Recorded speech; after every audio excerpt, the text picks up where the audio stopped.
Headstones, historical markers, and the first Spanish Protestant church in the valley sit on what was once the Jackson Ranch. We have our Easter here every year, and the children will play. Ramiro Ramirez tells us his great-great-great-grandfather founded this property in the early 1850s.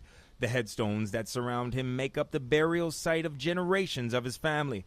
It's a sense of pride for the family. Ramirez and his wife already selected their plots here as well. I was throwing a fit. I was like 6 years old, and I told my father I was going to die, and I wanted to know where I was going to be buried.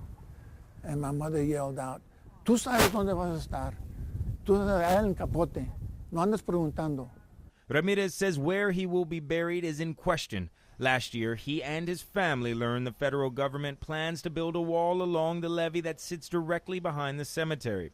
In those plans, CBP has designed a 150-foot zone south of the levee they say is needed to build an access road.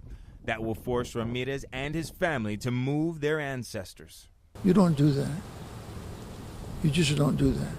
We wanted to learn more about the people buried in Ramirez's family cemetery. We headed to the Museum of South Texas History. There we learned his great-great-great-grandfather, Nathaniel Jackson, a white man, married a black woman in Alabama. To escape persecution, they set a course for Mexico. They settled just north of the border. They could essentially live here in peace and set up their ranch without being harassed, or essentially. Senior historian Tom Fort says Jackson and his wife brought 10 former slaves with them on their journey to freedom.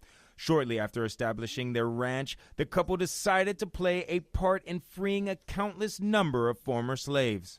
Almost, you might say, the last stop before the river on a relatively unknown aspect of the Underground Railroad as it became known up in the upper South and the northern states. It was an action Fort says could have led to arrest or even death had the Confederate soldiers stationed in the valley been aware.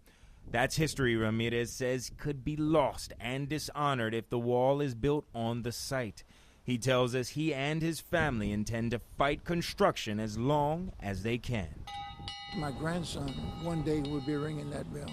One day he'll be tall enough to walk on the steps of his great-great-great-grandfather.